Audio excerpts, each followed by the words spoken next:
Equation.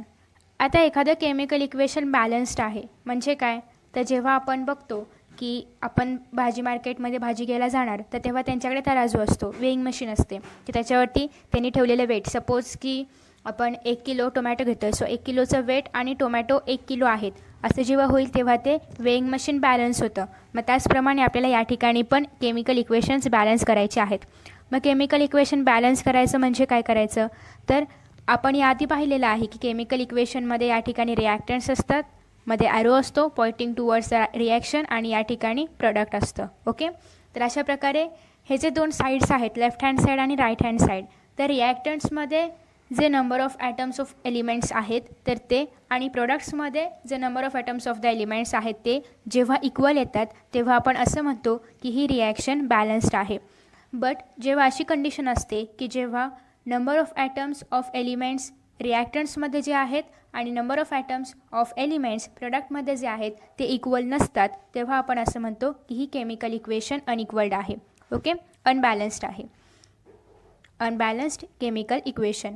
So याची नेमकी definition काय आहे ती आपण बघूया. आपल्याला या ठिकाणी एक टेबल दिलेला आहे जो आपल्याला कंप्लीट करायचा आहे. नववी जी रिॲक्शन आपण याआधी पाहिली होती आधीच्या व्हिडिओमध्ये त्याच्यानुसार. सो फर्स्ट आपण बॅलन्स्ड इक्वेशन काय असतं किंवा कशाला म्हणतात ते बघूया. It is seen that the number of atoms of the elements in the reactants in this equation is same as the number of atoms of those elements in the products. Such equation is called as balanced equation. म्हणजेच या ठिकाणी left hand साईडला जे reactant आहे त्याच्यामध्ये जे molecules आहेत तेवढेच मॉलिक्युल्स जर राईट हँड साईडला असलेल्या प्रोडक्ट्समध्ये असतील तर ती केमिकल इक्वेशन बॅलन्स्ड आहे. आणि जर लेफ्ट हँड साईडला जे रिॲक्टंट्स आहेत त्यामध्ये जे नंबर ऑफ मॉलिक्युल्स आहेत ते नंबर्स आणि राईट हँड साईडला जे प्रोडक्ट्स आहेत त्यांच्यामध्ये असलेल्या मॉलिक्युल्सचे नंबर्स हे जर दोघं इक्वल नसतील तर ते अनबॅलन्स्ड केमिकल इक्वेशन आहे. ओके, सो हेच आपल्याला पाहायचं आहे की कशाप्रकारे अनबॅलन्स्ड केमिकल इक्वेशन बॅलन्स केली जाते. मग आता इथे जर आपण 9th इक्वेशन बघितलं, 9th इक्वेशन या ठिकाणी आहे दॅट इज AgNO3 म्हणजेच सिल्वर नायट्रेट प्लस NaCl म्हणजे सोडियम क्लोराईड जेव्हा रिॲक्ट होतात तेव्हा त्यापासून आपल्याला मिळतं AgCl म्हणजेच सिल्वर क्लोराईड आणि NaNO3 म्हणजेच सोडियम नायट्रेट. तर या ठिकाणी जर आपण बघितलं तर आपल्याला लिहायचं आहे की याच्यामध्ये सिल्वरचे मॉलिक्युल्स किती आहेत लेफ्ट हँड साईडला, राईट हँड साईडला ॲटम्स किती आहेत लेफ्ट हँड साईडला, राईट हँड साईडला, किंवा नायट्रोजनचे किती आहेत, ऑक्सिजनचे किती आहेत, सोडियमचे किती आहेत आणि क्लोरीनचे किती आहेत. ओके, सो आता त्या चार्टमध्ये आपण भरणार आहोत.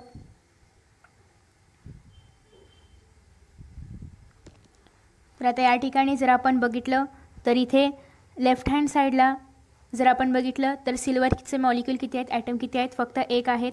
आणि राईट हँड साईडला जर आपण बघितलं तर या ठिकाणी पण फक्त एकच सिल्वर आहे. सो पहिल्या कॉलममध्ये आपण 1 लिहिणार आहोत. त्याच्यानंतर जर आपण बघितलं या ठिकाणी लेफ्ट हँड साईडला तर नायट्रोजन किती आहे, इथे 1 आहे. ओके, या ठिकाणी नायट्रोजन नाही आहे, या ठिकाणी सोडियम आहे. त्याच्यामुळे इथे नायट्रोजन 1 आहे लेफ्ट हँड साईडला आणि या ठिकाणी पण नायट्रोजनचं मॉलिक्यूल फक्त 1च आहे. त्याच्यामुळे सेकंड बॉक्समध्ये पण सेकंड रोमध्ये पण 1च येणार आहे. त्याच्यानंतर बघायचं आहे ऑक्सिजन. सो या ठिकाणी ऑक्सिजन किती आहे, ऑक्सिजनचे 3 मॉलिक्युल्स आहेत. ओके, या रिॲक्शनमध्ये किती आहेत, या रिॲक्टंटमध्ये किती आहेत, 3 रिॲक्टंट आहेत, 3 मॉलिक्यूल आहेत ऑक्सिजनचे. त्याच्यानंतर या ठिकाणी पण किती आहेत, 3 आहेत. सो या ठिकाणी ऑक्सिजनच्या कॉलममध्ये 3 येणार आहे. तुम्ही ते बरोबर लिहा. त्याच्यानंतर फक्त तुम्हाला इथे मॉलिक्युल्स किती आहेत ते मोजायचे आहेत, लेफ्ट हँड साईडचे, राईट हँड साईडचे, आणि ते लिहायचे आहेत.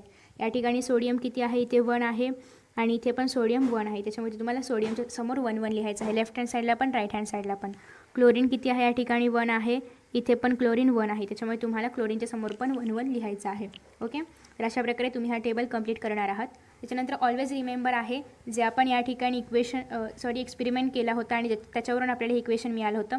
तर हा जो एक्सपेरिमेंट आहे याच्यावरती आधारित ऑलवेज रिमेंबर आहे.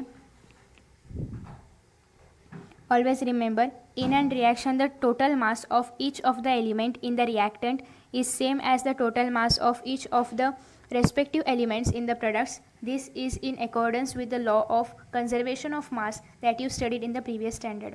याआधी आपण बघितलेलं आहे की रिॲक्टंटमध्ये जे एलिमेंट्स आहेत त्यांचं मास आणि प्रोडक्टमध्ये जे रिॲक्टंट आहेत त्यांचं मास हे नेहमी इक्वल येतं आणि हा law of conservation of mass आहे. हे आपण ऑलरेडी याआधी पाहिलेलं आहे. त्याचा शोध कोणी लावला वगैरे हे सगळं आपण पाहिलेलं आहे. मग आता केमिकल इक्वेशन बॅलन्स करताना नेमके कोणते स्टेप्स असतात तर ते आपण बघायचं आहे. एकतर आपल्याला दोन्ही पण साईडचे number of molecules, number of atoms same यायला पाहिजेत. मग ते सेम कसे आणायचे, तर त्यासाठी काय करायचं हे आपण बघणार आहोत.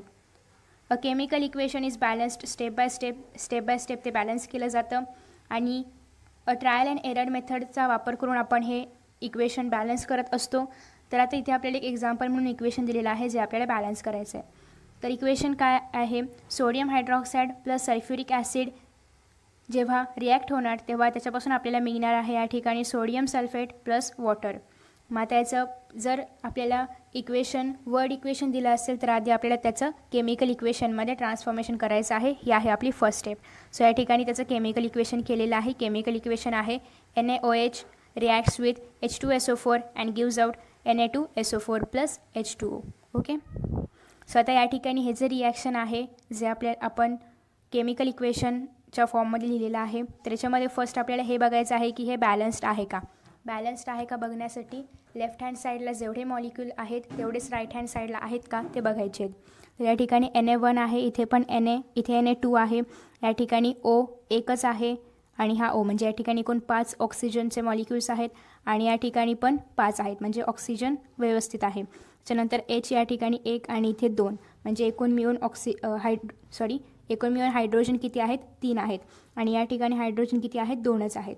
त्याच्यानंतर सल्फर किती आहे या ठिकाणी इथे 1 आहे आणि इथे पण सल्फर 1 आहे. ओके. तर अशा प्रकारे हे सगळं या चार्टमध्ये ऑलरेडी लिहिलेलं आहे. म्हणजे इथे जर आपण बघितलं तर इथे हायड्रोजन जे आहे तर त्याची संख्या राईट हँड साईडला आणि लेफ्ट हँड साईडला जुळत नाही आहे आणि सोडियमची पण संख्या जुळत नाही आहे. त्याच्यामुळे हे इक्वेशन बॅलन्स्ड नाही आहे, अनबॅलन्स्ड आहे. मग आता आपल्याला ह्याला बॅलन्स करायचं आहे. मग बॅलन्स करण्यासाठी काय करावं लागेल तर आपल्याला आता हे जे इक्वेशन आहे तर ते आपण बॅलन्स करूया. इक्वेशन बॅलन्स करताना आपल्याला काय बघायचं आहे की लेफ्ट हँड साईड आणि राईट हँड साईडचे नंबर ऑफ मॉलिक्युल्स सेम यायला पाहिजेत. मग आता या ठिकाणी Na किती आहे 1 आहे, या ठिकाणी Na किती आहे 2 आहे म्हणजे इथे आपल्याला Na वाढवावं लागेल. मग या ठिकाणी Na वाढवण्यासाठी आपण काय करूया इथे 2 लिहूया.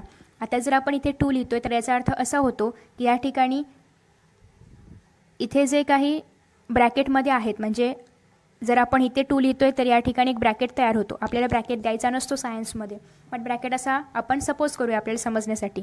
तर जेव्हा आपण इथे 2 लिहिणार तेव्हा याचा अर्थ इथे सोडियमचे पण 2 मॉलिक्युल्स आहेत, ऑक्सिजनचे पण 2 मॉलिक्युल्स आहेत आणि हायड्रोजनचे पण 2 मॉलिक्युल्स आहेत. म्हणजे जर आपण अशा प्रकारे 2 लिहिला तर सोडियमसोबतच ऑक्सिजन आणि हायड्रोजन दोघांचे पण 2 मॉलिक्युल्स तयार होणार आहेत. ओके. मग आता इथे आपलं जे सोडियम आहे तर ते बॅलन्स झालं आहे. इथे 2 आहे आणि इथे पण 2 आहे. पण इथे ऑक्सिजन पण 2 झालेले आहेत जर आपण ब्रॅकेटच्या बाहेर 2 लिहितोय तर. पण इथे किती आहेत 2 आहेत आणि याच्यामध्ये किती आहेत या ठिकाणी ऑक्सिजन 4 आहेत म्हणजे इथे एकूण किती आहेत 6 ऑक्सिजन आहेत. आणि इथे जर आपण बघितलं तर इथे 4 ऑक्सिजन आहेत आणि इथे किती ऑक्सिजन आहे एकच ऑक्सिजन आहे म्हणजे या ठिकाणी किती 5 ऑक्सिजन आहेत. ओके. म्हणजे इथे आपल्याला 1 ऑक्सिजन अजून वाढवावा लागणार आहे.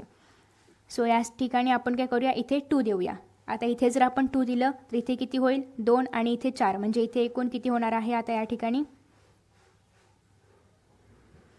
इथे जर आपण इथे 2 लिहिलं तर या ठिकाणी किती होणार आहे म्हणजे इथे ऑक्सिजन किती होणार आहे 2 आणि प्लस या ठिकाणचं ऑक्सिजन किती आहे 4 म्हणजे या ठिकाणी पण 6 झाले. म्हणजे अशा प्रकारे ऑक्सिजन जो आहे तर तो बॅलन्स झाला. आता इथे हायड्रोजन पण किती झालेले आहेत 2 झालेले आहेत. इथे हायड्रोजन 2 आहेत म्हणजे हायड्रोजन या ठिकाणी एकूण किती आहेत 4 आहेत आणि या ठिकाणी हायड्रोजन किती आहेत हे 2 आणि हे 2. आता असं जेव्हा असेल तेव्हा या 2नी हे 2 आणि हे 2 यांचं मल्टिप्लिकेशन करायचं असतं म्हणजे या ठिकाणी पण किती होणार आहेत 4 म्हणजे इथे हायड्रोजन पण 4 बॅलन्स आहे. आणि त्याच्यानंतर आता आपण बघूया सल्फरकडे. तर सल्फर इथे 1 आहे, इथे सल्फर 1 आहे, ते ऑलरेडी बॅलन्स आहे आणि ऑक्सिजन तर ऑलरेडी आपण बॅलन्स केलेलं आहे. म्हणजे हे इक्वेशन बॅलन्स करण्यासाठी आपल्याला काय करावं लागेल इथे 2 आणि इथे 2 लिहावं लागेल तेव्हा हे इक्वेशन काय होणार आहे बॅलन्स होणार आहे. ओके. तर अशा प्रकारे खूप सिम्पल वेने आपण इक्वेशन बॅलन्स करतो. तेच इथं दिलेलं आहे. आता आपण ते फक्त रीड करूया. आय होप की तुम्हाला इक्वेशन बॅलन्स कसं करायचं हे समजलं असेल. तर फर्स्ट स्टेप आहे की आधी आपल्याला बघायचं आहे ते बॅलन्स्ड आहे की नाही. बॅलन्स्ड असेल तर काही प्रश्नच नाही आणि बॅलन्स्ड नसेल तर बॅलन्स आपल्याला करावं लागणार आहे. मग ते बॅलन्स्ड आहे की नाही हे कसं चेक करणार तर त्यासाठी आपल्याला अशा प्रकारे आधी नंबर्स किती आहेत ते समजून घ्यावं लागेल. आता जर आपल्याला बॅलन्स करावं लागणार असेल तर कशा प्रकारे आपण बॅलन्स करायचं ते ऑलरेडी मी तुम्हाला सांगितलेलं आहे. तेच या ठिकाणी लिहिले, तुम्ही ते नंतर रीड करू शकता. आणि मग त्याच्यानंतर जेव्हा इक्वेशन बॅलन्स होईल तेव्हा जे बॅलन्स झालेलं इक्वेशन आहे ते परत लिहायचं आहे आणि आपल्याला चेक करायचं आहे की आपण ते बरोबर बॅलन्स केलं आहे का. ओके. त्याच्यानंतर या ठिकाणी आहे identify the reactants and products of equation 6. Use your brain पॉवरमध्ये आहे. आता आपण इक्वेशन 6 कोणतं आहे तर ते बघूया. तर या ठिकाणी आहे इक्वेशन 6. इक्वेशन 6 आता हे जे 6th इक्वेशन आहे यामध्ये जर आपण बघितलं तर इथे व्हेजिटेबल ऑइल आणि हायड्रोजन गॅस हे काय आहेत रिॲक्टंट्स आहेत आणि वनस्पतिकी प्रोडक्ट आहे. त्यानंतर पुढचा प्रश्न आहे write down the steps in the balancing the equation. तुम्हाला ते स्टेप्स लिहायचे आहेत ज्याप्रमाणे इथे सांगितलेले आहेत तर त्या सगळ्या स्टेप्स तुम्हाला लिहायच्या आहेत. एकूण या ठिकाणी 4 स्टेप्स आहेत तर त्या 4 स्टेप्स लिहायच्या आहेत आणि मग ते इक्वेशन कसं बॅलन्स झालं ते दाखवायचं आहे. आता आपण इथे डायरेक्ट इक्वेशन बॅलन्स करूया. सो इक्वेशन बॅलन्स करण्यासाठी या ठिकाणी नायट्रोजनचे 2 मॉलिक्युल्स आहेत, हायड्रोजनचे 2 मॉलिक्युल्स आहेत, पण इथे मात्र आपल्याला नायट्रोजन फक्त 1 दिसते आणि हायड्रोजन 3 दिसत आहेत. मग अशा वेळेस आपण काय करणार, या ठिकाणी जर आपण 2 दिलं तर या ठिकाणी नायट्रोजन 2 होतं आहे, पण या ठिकाणी हायड्रोजन किती होणार 2 × 3 किती होणार आहे 6 होणार आहे. ओके. म्हणजे आता या ठिकाणी 2च आहेत, मग आपल्याला इथे 3 लिहावं लागेल तर ते एकूण बॅलन्स होईल. म्हणजे इथे जेव्हा आपण असं घेणार की 2 नायट्रोजन प्लस या ठिकाणी किती आहेत 6 hydrogen is equal to 2 nitrogen आणि इथे पण 6 हायड्रोजन. म्हणजे सिम्पल आपल्याला काय करायचं आहे, इथे लिहायचे आहे 3 आणि इथे लिहायचं आहे 2. त्याच्यानंतर write down a balanced chemical equation for the following reaction. तर या ठिकाणी आपल्याला या सगळ्या रिॲक्शनचे आधी केमिकल फॉर्म्युला लिहावे लागतील कारण हे वर्ड इक्वेशन आहे. सो या ठिकाणी calcium CaCl2 plus sulphuric acid H2SO4 आणि त्याच्यानंतर आपल्याला मिळणार आहे calcium sulphate plus hydrogen chloride म्हणजेच HCl. Okay, HCl. आता या ठिकाणी जर आपण बघितलं तर हा बॅलन्स्ड आहे का इक्वेशन आधी आपण बघूया. Cl2 आहे, या ठिकाणी Cl1 आहे. आता याच्यावरती तुम्हाला ते इक्वेशन व्यवस्थित समजेल. सो या ठिकाणी इक्वेशन असं आहे की calcium chloride so CaCl2 plus या ठिकाणी आहे सल्फ्युरिक ॲसिड H2SO4 आणि हे जेव्हा रिॲक्ट होणार तेव्हा त्यापासून कॅल्शियम सल्फेट म्हणजे CaSO4 आणि त्याचबरोबर हायड्रोक्लोरिक ॲसिड म्हणजे हायड्रोजन क्लोराईड म्हणजेच HCl तयार होणार आहे. सो या ठिकाणी पहिल्यांदा आहे कॅल्शियमचे इकडचे जे आहेत तर ते लेफ्ट हँड साईडचे मॉलिक्युल्स आहेत आणि इकडे लिहिलेले राईट हँड साईडचे मॉलिक्युल्स आहेत. सो या ठिकाणी लेफ्ट हँड साईडला म्हणजेच रिॲक्टंटमध्ये किती मॉलिक्यूल आहे तर 1 आहे आणि या ठिकाणी पण कॅल्शियमचा 1च मॉलिक्यूल आहे. ओके. आणि त्याच्यानंतर परत जर बघितलं आपण क्लोरीनचे किती आहे ते 2 आहेत आणि या ठिकाणी किती आहे फक्त 1च आहे. त्याच्यानंतर आहे हायड्रोजनचे इथे 2 आहेत आणि इथे फक्त 1च आहे. त्याच्यानंतर आहे सल्फरचं इथे 1च आहे आणि इथे पण 1च आहे. त्याच्यानंतर ऑक्सिजनचे इथे 4 मॉलिक्युल्स आहेत आणि इथे पण ऑक्सिजनचे 4 मॉलिक्युल्स आहेत.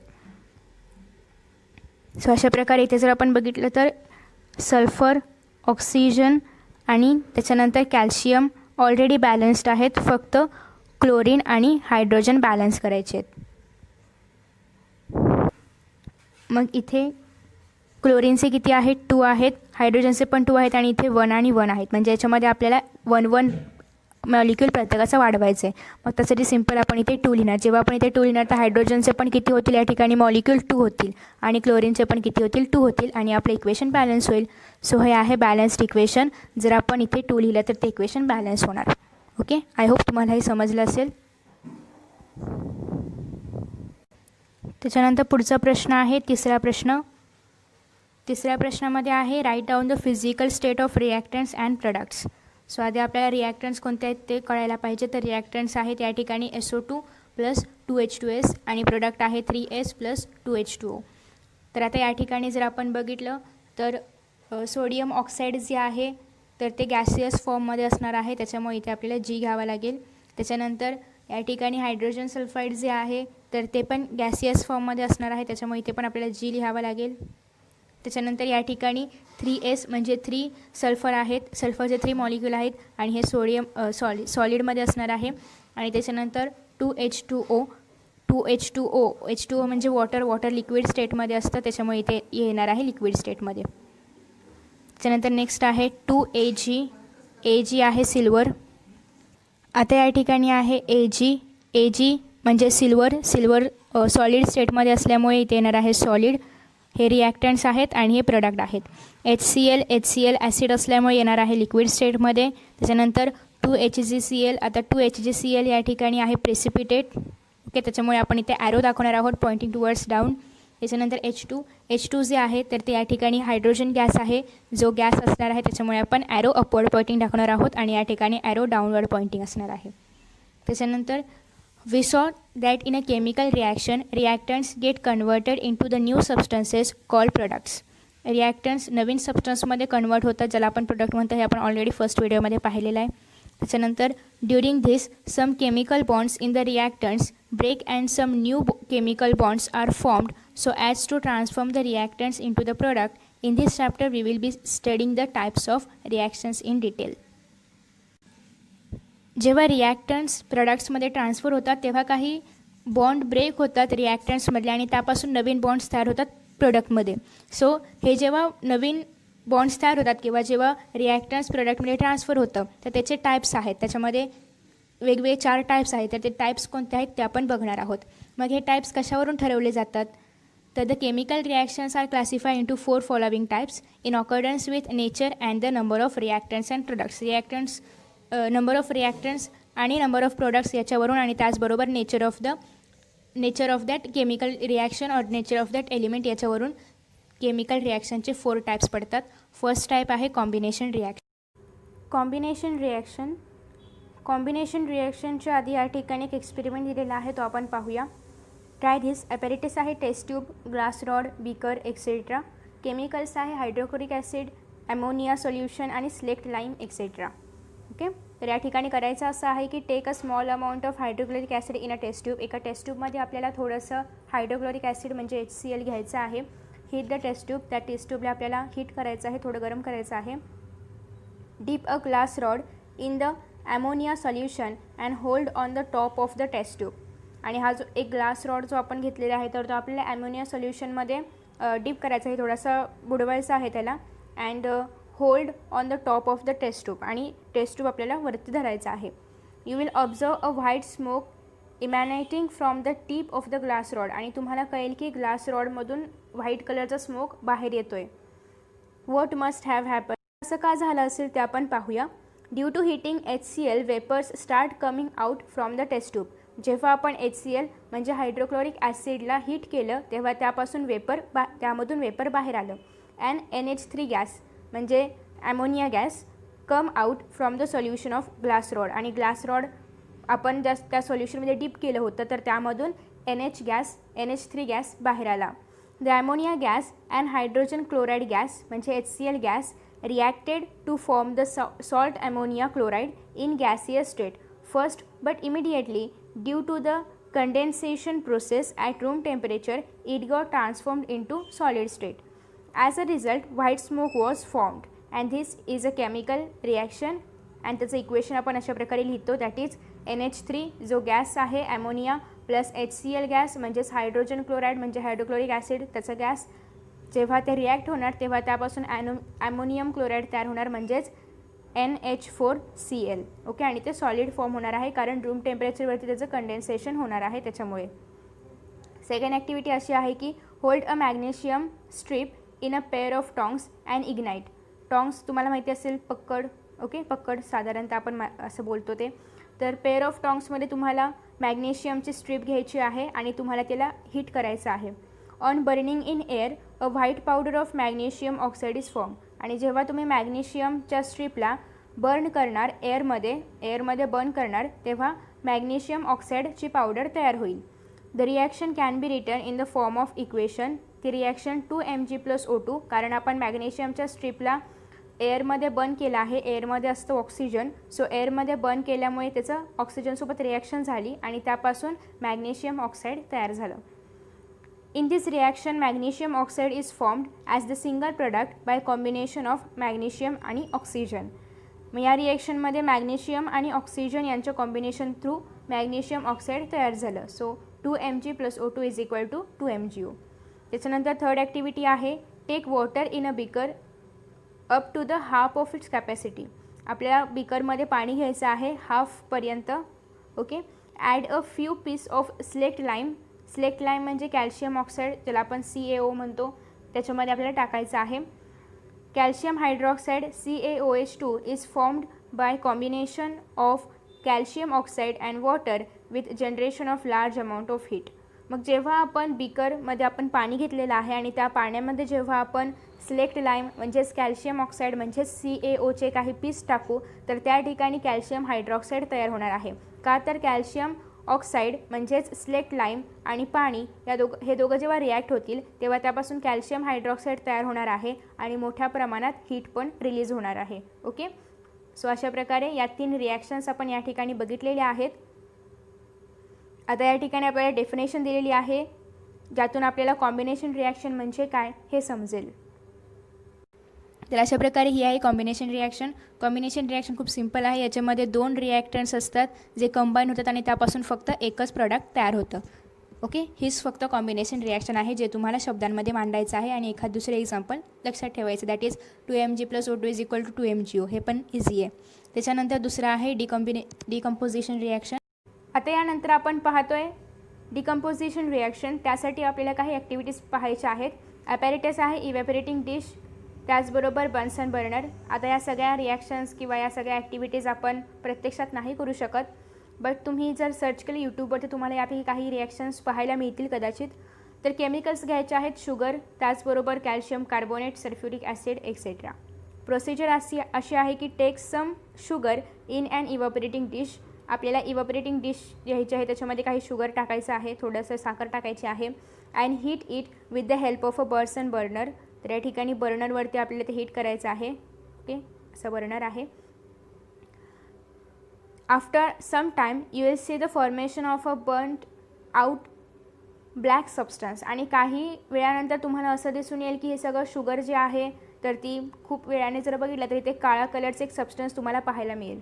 तुम्ही पाहिलं असेल कधीतरी कुकिंग करताना की साखर जर खूप वेळ जर आपण साखर गॅसवर ठेवली, गॅस चालू करून जर गॅसवर ठेवली तर काही वेळाने तिथे एक ब्लॅक कलरचा सबस्टन्स तयार होतो. ओके, मग exactly what must have happened in this activity. मग नक्की ॲक्टिव्हिटीमध्ये झालं आहे काय तर in the above activity a single reactant sugar is divided into 2 substance. मग या ठिकाणी आपण फक्त शुगर घेतलं होतं जे आपण बर्न करायला ठेवलं होतं, म्हणजे या ठिकाणी रिॲक्टंट काय आहे शुगर आहे. पण शुगर जेव्हा बर्न झालं तेव्हा त्यापासून आपल्याला 12 मॉलिक्युल्स ऑफ कार्बन आणि त्याचबरोबर 11 मॉलिक्युल्स ऑफ H2O मिळालेला आहे. कारण शुगर जेव्हा बर्न झालं तेव्हा त्याचं ट्रान्सफॉर्मेशन एका ब्लॅक कलरच्या सबस्टन्समध्ये झालं आणि ते ब्लॅक कलरचं सबस्टन्स असं लिक्विड, थोडंसं लिक्विड फॉर्ममध्ये आणि स्टिकी असतं. तर त्याच्यामध्ये काय असणार आहे, थोडंसं प्रमाणामध्ये वॉटरचे पण मॉलिक्युल असणार आहेत आणि ते ब्लॅक आहे याचाच अर्थ त्याच्यामध्ये कार्बन आहे. ओके, म्हणजे शुगरचं मॉलिक्युलर फॉर्म्युला काय आहे तर C12H22O11 जे आहे शुगर. तर शुगर जेव्हा आपण हीट करणार, खूप वेळ हीट करणार, तेव्हा त्यापासून 12 मॉलिक्युल्स ऑफ कार्बन तयार होणार आहेत. म्हणजेच ते ब्लॅक कलरचं झालं तर त्याच्यामध्ये काय आहे कार्बन आहे. सो 2 मॉलिक्युल्स ऑफ कार्बन तयार झालेला त्याच्यामधून आपल्याला मिळणार आहे आणि 11 molecules of water that is H2O आपल्याला मिळणार आहे. In which there is only one reactant giving rise to 2 or more products is called decomposition reaction. Decomposition reaction म्हणजे काय तर फक्त एक रिॲक्टंट असतो आणि एका रिॲक्टंटपासून जेव्हा आपल्याला 2 किंवा अधिक प्रोडक्ट मिळतात तेव्हा त्याला आपण डिकम्पोजिशन रिॲक्शन असं म्हणतो. ओके, तुम्हाला कळलं असेल डिकम्पोजिशन रिॲक्शन. पण अजून एक एक्सपेरिमेंट आहे जो आपण पाहूया.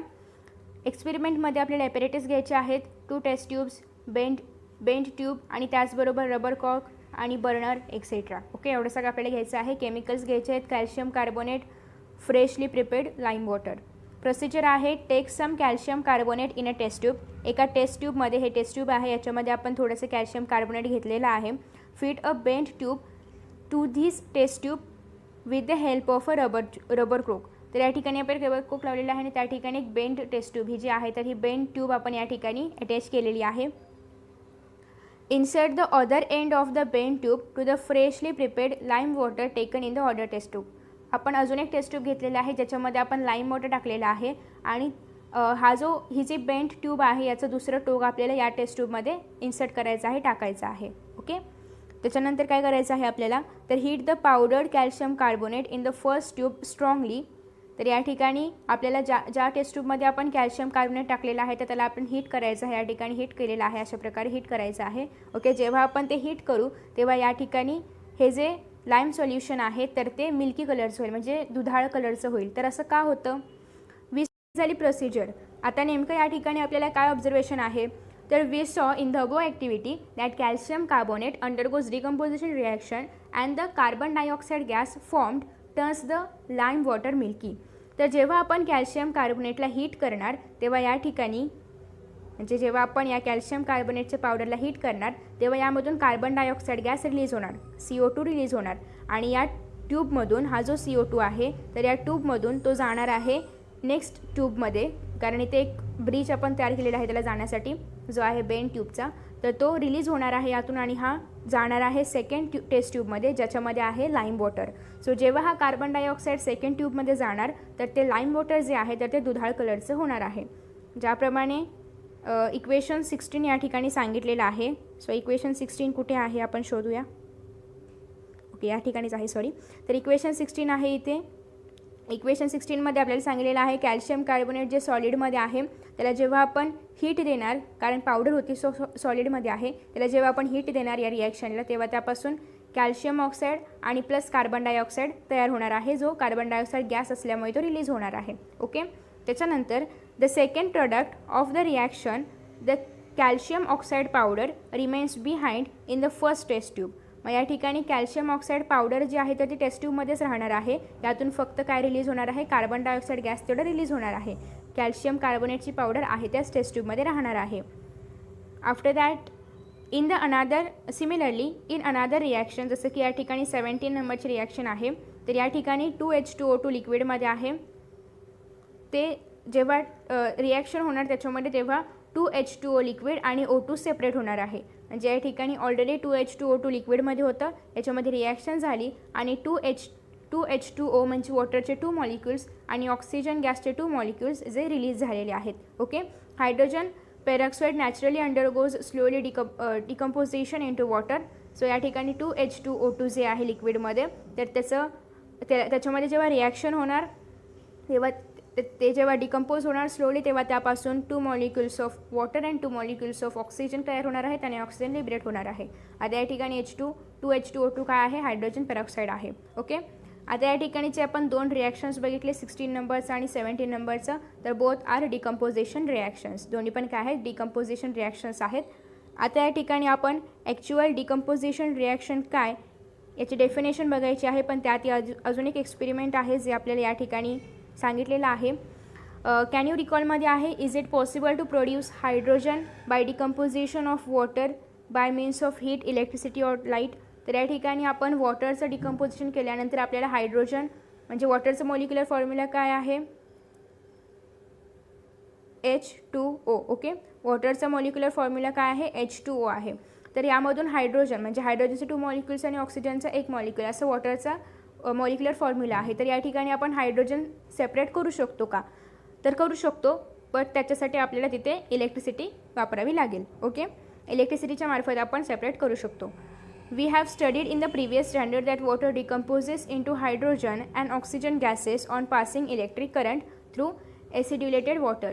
आपण ऑलरेडी पाहिलेलं आहे की जेव्हा वॉटर इलेक्ट्रिक करंटमधून पास होतं तेव्हा त्याच्यापासून आपण हायड्रोजन गॅस आणि ऑक्सिजन गॅस सेपरेट करू शकतो.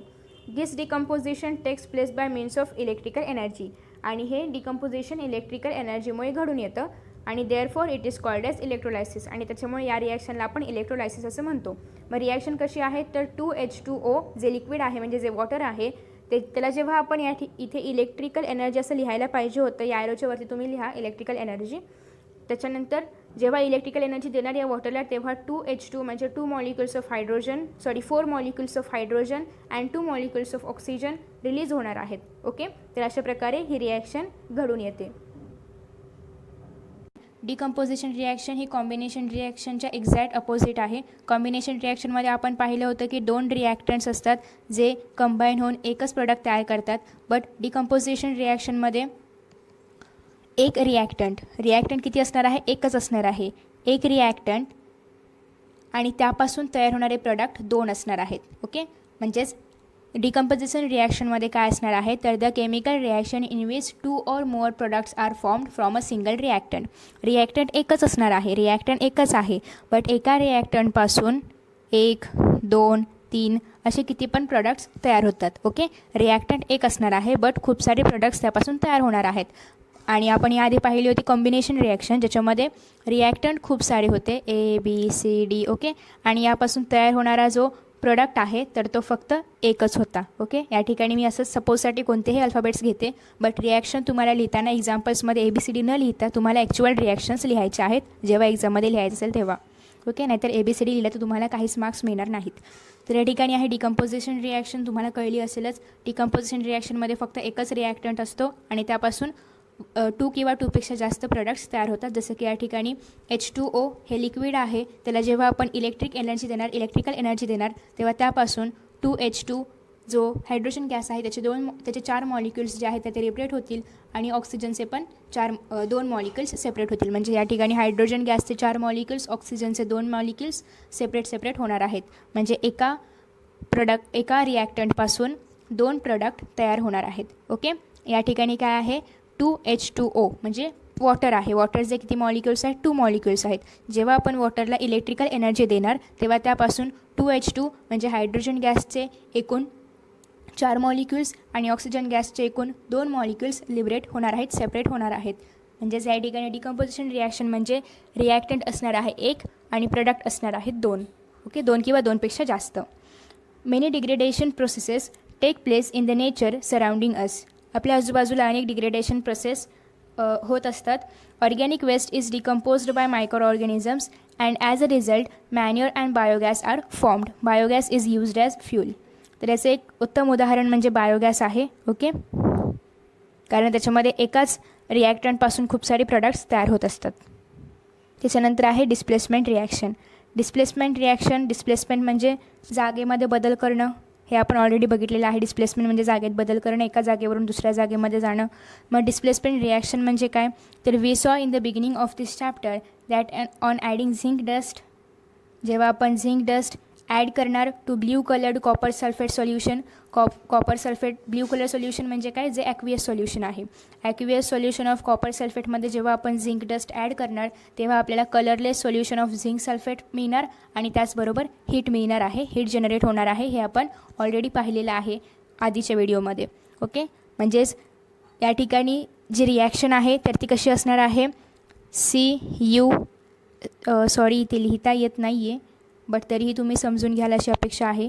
CuSO4 प्लस झिंक हे जेव्हा रिॲक्ट होतील तेव्हा त्यापासून ZnSO4 प्लस हीट आपल्याला मिळणार आहे. ओके, इथे हीट लिहिलेलं आहे. तर या ठिकाणी अशा प्रकारे ही रिॲक्शन आहे. मग इथे काय झालेलं आहे तर इथे CuSO4 आहे पण या ठिकाणी ZnSO4 आहे. म्हणजेच काय झालं, डिस्प्लेस झालेलं आहे. CUच्या जागी काय आलेलं आहे, Zn आलेलं आहे. ओके, मग हे काय डिस्प्लेस झालेलं आहे, कशामुळे डिस्प्लेस झालं आहे, तर आपण या आधीच्या पाठामध्ये सेकंड लेसनमध्ये बघितलेलं आहे रिॲक्टिव्हिटी ऑफ एलिमेंट. म्हणजे एलिमेंटची रिॲक्टिव्हिटी जास्त आहे कमी आहे ती कशी असते, कशी ठरवली जाते हे पण ऑलरेडी बघितलेलं आहे. So from that we learn that Znचे 2 मॉलिक्युल्स कसे आहेत, प्लस आहेत, पॉझिटिव्ह आयन्स आहेत. Formed from Zn atoms takes place of Cu2 plus का दिलं तर पॉझिटिव्ह आयन्स आहेत म्हणून in copper sulphate and Cu atoms formed from Cu2 plus ion come out. It means that Zn displace Cu from CuSO4. म्हणजे Cu copper sulphate plus zinc dust जेव्हा होणार तेव्हा जे प्रोडक्ट तयार होणार आहे तर ते असणार आहे झिंक सल्फेट. म्हणजे कॉपरच्या ऐवजी काय आलेलं आहे, झिंक आलेलं आहे. म्हणजे कॉपरची जागा कोणी घेतलेली आहे, झिंकने घेतलेली आहे. का तर या ठिकाणी कॉपरपेक्षा झिंक जास्त रिॲक्टिव्ह आहे त्याच्यामुळे. The reaction in which the place of ion of less reactive element in compound is taken by another more reactive element by formation of its own ions is called as displacement reaction.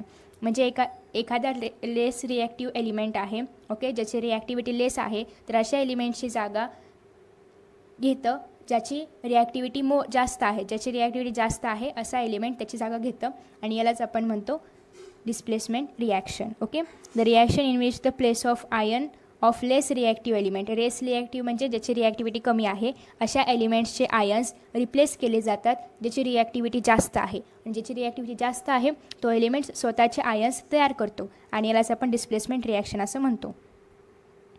आता रिॲक्टिव्हिटी of element हे आपण खूप simple वेने आधी second चॅप्टरमध्ये बघितलं होतं. पण याच्याबद्दल सविस्तर आपण मेटलरी चॅप्टर जो आहे तर त्याच्यामध्ये बघणार आहोत. The elements iron and lead similar to zinc displace copper from its compound. Okay, so आता या ठिकाणी काही रिॲक्शन्स आहेत. या डिस्प्लेसमेंट रिॲक्शनचे उदाहरणं आहेत. सो CuSO4 ॲक्वियस सोल्युशन आहे प्लस Fe जे आहे तर ते सॉलिड फॉर्ममध्ये आहे. आता हे जेव्हा यांची रिॲक्शन होणार तेव्हा यापासून तयार होणार आहे FeSO4, कारण कॉपरपेक्षा Fe म्हणजे आयर्न जे आहे तर ते कसं आहे, मोर रिॲक्टिव्ह आहे, जास्त रिॲक्टिव्ह आहे. त्याच्यामुळे या ठिकाणी तयार होणार आहे FeSO4 म्हणजेच फेरियम सल्फेट आणि इथे येणार आहे Cu म्हणजेच कॉपर. ओके, म्हणजे या ठिकाणी पण प्लेस काय झालेली आहे, चेंज झालेली आहे, त्याच्यामुळे डिस्प्लेसमेंट रिॲक्शन आहे. त्याच्यानंतर CuSO4 प्लस या ठिकाणी Pb आहे. Pb म्हणजे याचाच अर्थ जर आपण या ठिकाणी बघितलं तर Pb म्हणजे या ठिकाणी काय आहे, लीड आहे. ओके, सो Pb म्हणजे लीड, LEAD. सो जेव्हा असे रिॲक्शन असेल तेव्हा या ठिकाणी काय होणार आहे, PbSO4 म्हणजेच लीड सल्फेट प्लस येणार आहे या ठिकाणी Cu. ओके, म्हणजेच PbSO4 प्लस येणार आहे Cu. तर अशा प्रकारे ही आहे डिस्प्लेसमेंट रिॲक्शन. त्याच्यानंतर आहे double displacement reaction. Double displacement reaction काय आहे तर ती पण एकदम इझी आहे. We have seen in the equation 9 that a white precipitate of silver chloride is formed by an exchange of silver and sodium ions present in the reactants. तर या ठिकाणी जर आपण रिॲक्शन नंबर 9 बघितली, रिॲक्शन नंबर 9 इथे आहे. Okay, तर reaction number 9मध्ये काय सांगितलेलं आहे आपल्याला, तर या ठिकाणी जे सिल्वर क्लोराईड आहे तर सिल्वर क्लोराईडचं व्हाईट प्रेसिपिटेट फॉर्म झालेलं आहे. या ठिकाणी ॲरो कुठे आहे, खाली पॉईंट केलं आहे, म्हणजेच काय तयार झालेलं आहे, प्रेसिपिटेट तयार झालेलं आहे. या ठिकाणी NO3 कोणासोबत आहे, सिल्वरसोबत आहे, पण या ठिकाणी NO3नी जागा चेंज केलेली आहे, ते सोडियमसोबत गेलेले आहे. या ठिकाणी क्लोराईड कोणासोबत आहे, सोडियमसोबत आहे, पण इथे त्यांनी जागा चेंज केलेली आहे आणि ते सिल्वरसोबत गेलेलं आहे. म्हणजेच या ठिकाणी काय होतं तर रिॲक्टन्ट्समध्ये जे आयन्स आहेत तर ते एक्सचेंज होतात आणि त्यापासून प्रेसिपिटेट तयार होतं. म्हणजे जर आपण त्या 9 नंबरच्या रिॲक्शनमध्ये बघितलं तर त्या ठिकाणी NO3 आणि Cl म्हणजेच क्लोरीन आणि NO3 यांनी काय केलेलं आहे, प्रोडक्ट जागा चेंज केलेली आहे आणि त्यापासून दुसरे प्रोडक्ट तयार झालेलं आहे आणि त्या प्रोडक्टमध्ये एक काय आहे, प्रेसिपिटेट आहे. म्हणजे जर reaction in which ions in the reactants are change, रिॲक्टन्ट्समधले आयन्स चेंज झाले आणि त्यापासून प्रेसिपिटेट तयार झालं तर त्यालाच आपण डबल डिस्प्लेसमेंट रिॲक्शन असं म्हणतो. Okay, so reaction in which the ions in the reactants are exchange to form a precipitate is called as double displacement reaction.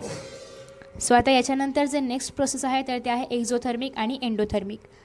I hope की तुम्हाला जे केमिकल रिॲक्शनचे 4 टाईप्स आहेत, कॉम्बिनेशन रिॲक्शन, त्याच्याबरोबर decomposition reaction, त्याच्यानंतर displacement reaction आणि double displacement reaction कळलं असेल, समजलं असेल. त्याच्यानंतर आहे एंडोथर्मिक रिॲक्शन आणि एक्झोथर्मिक रिॲक्शन. एंडोथर्मिक रिॲक्शन आणि एक्झोथर्मिक रिॲक्शन हे काय आहेत, हीटशी रिलेटेड आहेत.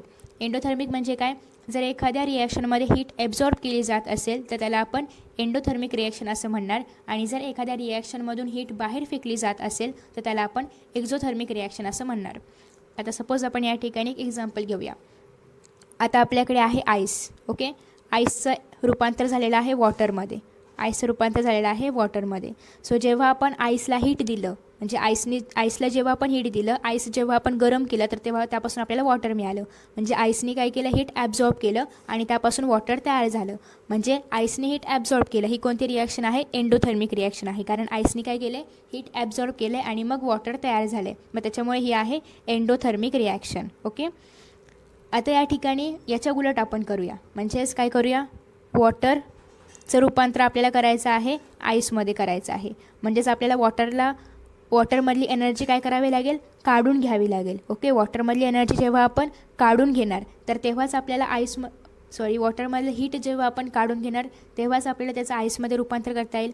जेव्हा आपण वॉटरमधलं हीट काढून घेणार तर तेव्हा काय होणार आहे, त्याचं रूपांतर आईसमध्ये होणार आहे. मग या ठिकाणी हीट जे आहे तर ते काढून घेतली जाते आणि हीट जेव्हा काढून घेतली जाते, बाहेर काढली जाते, गिवन अवे म्हणजेच गिवन आउट केली जाते, तेव्हा त्याला आपण एक्झोथर्मिक रिॲक्शन म्हणणार. ओके, सो अशा प्रकारे हे 2 एक्झाम्पल्स आहेत ज्याच्या आधारे तुम्हाला एक्झो आणि एंडोथर्मिक रिॲक्शन लक्षात आली असेल. Heat is absorbed and given away in various processes and reactions. अनेक रिॲक्शन्समध्ये हीट दिली जाते आणि हीट घेतली जाते. Accordingly processes and reactions are classified as endothermic reaction आणि एक्झोथर्मिक रिॲक्शन. मग त्या प्रोसेसेसला आणि रिॲक्शन्सला आपण एंडोथर्मिक आणि एक्झोथर्मिक रिॲक्शन असं म्हणतो. Heat from outside is absorb during some physical changes. काही फिजिकल चेंजेसच्या वेळेस बाहेरच्या परिसरातून हीट ॲब्झॉर्ब केली जाते, जसे की मेल्टिंग ऑफ आईस मेल्ट होत असताना आपण आत्ताच पाहिलं की आईसचं जेव्हा वॉटरमध्ये ट्रान्सफॉर्मेशन होणार तेव्हा आपल्याला आईसला हीट द्यावी लागणार. आईस जेव्हा आपण गरम करणार तेव्हा ते वॉटर होणार, म्हणजेच आईस काय करतं आहे, हीट ॲब्झॉर्ब करतं आहे. आणि त्याचबरोबर dissolution of potassium nitrate in water, potassium नायट्रेटचं जे सोल्युशन आहे, डिसोल्युशन आहे, डायल्यूट सोल्युशन आहे, तर त्याच्या वेळेस पण हीट घेतली जाते, ॲब्झॉर्ब केली जाते. आणि देअरफॉर हे कसे आहेत, एंडोथर्मिक प्रोसेस आहेत. त्याच्यानंतर on the other hand heat is given away, जेव्हा हीट बाहेर फेकली जाते ड्युरिंग सम फिजिकल चेंजेस, काही फिजिकल चेंजेसच्या वेळी, जसे की आईसपासून वॉटर तयार होणं. Okay, formation of ice from water, वॉटरमधून जेव्हा आपण हीट काढणार तर तेव्हाच त्याच्यापासून आईस तयार होणार आहे. आणि dissolution of sodium hydroxide in water. So therefore these are exothermic reaction, exothermic process, कारण यामधून हीट बाहेर काढली जाते. In the process of dilution of concentrated sulphuric acid with water, जेव्हा dilution of concentrated sulphuric acid म्हणजे sulphuric ॲसिडचं जेव्हा आपल्याला डायल्युशन तयार करायचं आहे तर त्यासाठी आपल्याला काय करावं लागेल, त्याच्यामध्ये पाणी मिक्स करावं लागेल, कारण सल्फ्युरिक ॲसिड कॉन्सन्ट्रेटेड आहे. याच्यामध्ये जेव्हा आपण पाणी मिक्स करणार तर तेव्हा त्यापासून डायल्यूट सल्फ्युरिक ॲसिड तयार होणार आहे. मग त्या प्रोसेसमध्ये जेव्हा आपण कॉन्सन्ट्रेटेड सल्फ्युरिक ॲसिडमध्ये वॉटर मिक्स करणार तर त्याच्यामध्ये खूप मोठ्या प्रमाणामध्ये हीट लिबरेट केली जाते आणि as a result water gets evaporated instantaneously, आणि त्याचवेळी खूप मोठ्या प्रमाणामध्ये हीट प्रोड्यूस केली जाणार. म्हणजे जे वॉटर आहे तर ते पटकन म्हणजे खूप फास्टली इव्हॉपोरेट होणार, त्याचं वेपरमध्ये रूपांतर होणार. Okay, if it is poured into the concentrated sulphuric acid, आणि जर ते कॉन्सन्ट्रेटेड सल्फ्युरिक ॲसिडमध्ये ओतलं which may cause an accident, तर मग तिथे त्या ठिकाणी ॲक्सिडेंट किंवा एखादा अपघात घडू शकतो. मग हा अपघात टाळण्यासाठी, ही हानी टाळण्यासाठी require amount of water is taken in a glass, एखाद्या ग्लास कंटेनरमध्ये जेवढी अमाऊंट ऑफ वॉटर हवे आहे, जेवढ्या अमाऊंट ऑफ वॉटरची गरज आहे तेवढं अमाऊंट ऑफ वॉटर घेतलं जातं. And small quantity of concentrated sulphuric acid is added, आणि मग त्यावेळी त्याच्यामध्ये थोड्याशा प्रमाणामध्ये कॉन्सन्ट्रेटेड सल्फ्युरिक ॲसिड ॲड केलं जातं आणि हलवलं जातं, आणि त्याच्यामुळे खूप थोड्या प्रमाणामध्ये हीट लिबरेट होते आणि आपलं जे ॲक्सिडेंट वगैरे होण्याची घटना आहे तर त्यापासून आपण टाळलं जाऊ शकतो ती घटना, किंवा त्याच्यापासून आपला बचाव होतो. यानंतर इथे एक एक्सपेरिमेंट आहे तो आपण पाहतोय. ॲपॅरेटस आहेत 2 plastic bottles, measuring cylinder, thermometer etcetera. Chemicals आहेत potassium nitrate, sodium hydroxide, water etcetera. Okay, तर या ठिकाणी आपल्याला एक नोट सांगितलेली आहे, ते म्हणजे की sodium hydroxide being corrosive handle it carefully in presence of teacher. तर सोडियम हायड्रॉक्साईडला आपल्याला टीचरच्या प्रेझेन्समध्येच हँडल करायचं आहे. प्रोसिजर अशी आहे की take 100 ml water in each of 2 plastic bottles. 2 plastic bottles आपण घेतलेले आहेत, प्रत्येकामध्ये 100 ml वॉटर आपल्याला भरायचं आहे. Plastic being insulator of heat, plastic हे काय आहे, हीटचं इन्सुलेटर आहे, हीटचं इन्सुलेटर आहे. So the dissipation of heat can be prevented. Note the temperature of water in the bottles. Put 5 gram potassium nitrate in the bottle and shake well. एका बॉटलमध्ये आपल्याला पहिल्यांदा आपल्याला त्या बॉटल्समध्ये टेम्परेचर नोट डाऊन करायचं आहे. त्याच्यानंतर आपल्याला एका बॉटलमध्ये 5 ग्राम पोटॅशियम नायट्रेट जे आहे KNO3 ते टाकायचं आहे आणि हलवायचं आहे, शेक करायचं आहे. त्याच्यानंतर जे सोल्युशन फॉर्म होईल त्याचा आपल्याला टेम्परेचर घ्यायचं आहे. जे दुसरं बॉटल आहे त्याच्यामधलं पण आपल्याला वॉटरचं टेम्परेचर किती आहे ते नोट डाऊन करायचं आहे, आणि त्याच्यामध्ये आपल्याला सोडियम हायड्रॉक्साईड जे आहे NaOH ते त्याच्यामध्ये टाकायचं आहे. ती पण बॉटल आपल्याला हलवायची आहे. ओके, सो त्याच्यानंतर in the first bottle the process of dissolution of potassium nitrate took place, while in the second bottle the process of dissolution of sodium hydroxide took place. पहिल्या बॉटलमध्ये आपण टाकलं होतं पोटॅशियम नायट्रेट, सेकंड बॉटलमध्ये आपण टाकलं होतं sodium hydroxide. तर दोघांमध्ये ही प्रोसेस घेऊन आलेली आहेत. As per your observation which one is exothermic process and which is an endothermic process. तर तुमच्यानुसार कोणती एक्झोथर्मिक आहे आणि कोणती प्रोसेस एंडोथर्मिक आहे ते आपल्याला सांगायचं आहे. तर त्याआधी इथे एक पॅराग्राफ आहे, यामध्ये तुम्हाला त्याचा आन्सर मिळणारच आहे, किंवा तुम्ही जर करून बघितलं तर तुम्हाला त्याचा आन्सर स्वतःच मिळेल. ऑफ द डायल्युजन ऑफ KNO3, या ठिकाणी KNO3 याचाच अर्थ आहे पोटॅशियम नायट्रेट. पोटॅशियम नायट्रेटचं जेव्हा डायल्युजन प्रोसेस होणार आहे तर म्हणजे पोटॅशियम नायट्रेट जेव्हा आपण वॉटरमध्ये डायल्यूट करणार आहे तर त्यावेळी heat from the surrounding is absorb, सराउंडिंगमधून हीट ॲब्झॉर्ब केली जाते. Therefore the temperature of the resulting solution is less. त्याच्यामुळे जे सोल्युशन तयार होणार आहे त्याच्यामधलं टेम्परेचर काय असणार आहे, कमी असणार आहे.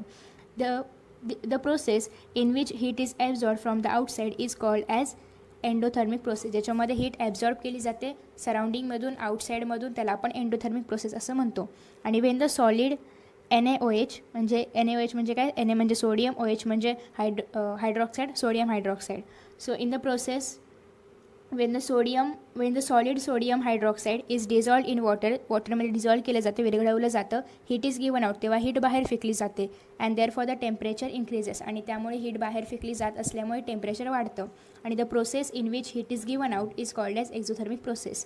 आणि या प्रोसेसमध्ये हीट बाहेर फेकली जाते, त्याच्यामुळे याला एक्झोथर्मिक प्रोसेस असं म्हणतात. आता एंडोथर्मिक आणि exothermic reaction. There is an exchange of heat in chemical reactions as वेल.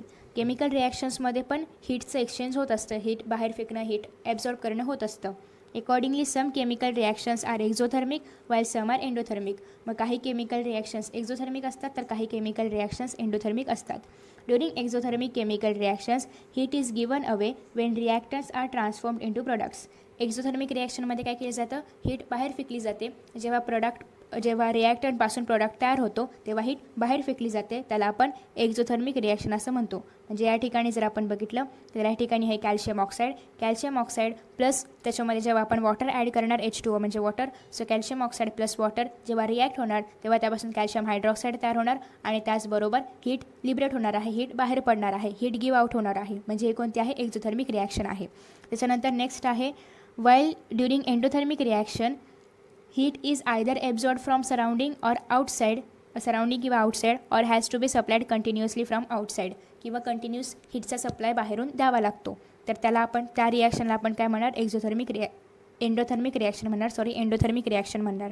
कारण या ठिकाणी कॅल्शियम कार्बोनेट प्लस हीट, जेव्हा आपण calcium carbonate plus heat react करणार तेव्हा त्यापासून आपल्याला calcium oxide plus carbon dioxide मिळणार आहे. म्हणजे हे काय आहे, एंडोथर्मिक रिॲक्शन आहे, कारण याच्यामध्ये हीट घेतली जाते बाहेरच्या सराउंडिंगमधून आणि याच्यामधून एंडोथर्मिक रिॲक्शनमध्ये हीट दिली जाते बाहेर. ओके, तर अशा प्रकारे हे आहे एक्झोथर्मिक आणि एंडोथर्मिक रिॲक्शन. नेक्स्ट व्हिडिओमध्ये आपण रेट ऑफ केमिकल रिॲक्शन बघणार आहोत की केमिकल रिॲक्शन फास्ट होणं, स्लो होणं कशावरती डिपेंड असतं, कशाप्रकारे आपल्याला कळणार की केमिकल प्रोसेस जी आहे किंवा केमिकल रिॲक्शन जी आहे तर ती फास्ट घडून येईल की स्लो घडून येईल, तर ते आपण बघणार आहोत नेक्स्ट व्हिडिओमध्ये. मित्रांनो, तुम्हाला जर हा व्हिडिओ आवडला असेल ना तर नक्कीच व्हिडिओला लाईक करा, शेअर करा. त्याचबरोबर यांसारखे नवनवीन व्हिडिओज पाहण्यासाठी चॅनलला सबस्क्राईब करा आणि नोटिफिकेशन बेल आयकॉनवर क्लिक करा. म्हणजेच मी जेव्हा यांसारखे नवनवीन व्हिडिओज अपलोड करेन तेव्हा तुम्हाला त्याचं नोटिफिकेशन मिळत राहील. मित्रांनो, असेच छान आणि मस्त व्हिडिओ या चॅनलवरती अवेलेबल आहेत. त्याचबरोबर 10th स्टँडर्डच्या सर्व विषयांचे व्हिडिओज देखील अवेलेबल आहेत आणि हे सगळे व्हिडिओज पाहण्यासाठी डिस्क्रिप्शन बॉक्समध्ये ज्या लिंक्स दिलेल्या आहेत त्यावर तुम्ही क्लिक करून हे सगळे व्हिडिओज पाहू शकता. चला तर मित्रांनो, आता या ठिकाणी आपण इथेच विश्रांती घेऊया. पुन्हा भेटूया नवीन पाठासोबत, नवीन व्हिडिओसोबत, नवीन टॉपिकसोबत. तोपर्यंत पाहत रहा S class education by Suhani, तेही सुहानी सूर्यवंशी या चॅनलवरती. So friends, thank you so much for watching this video. See you in next video.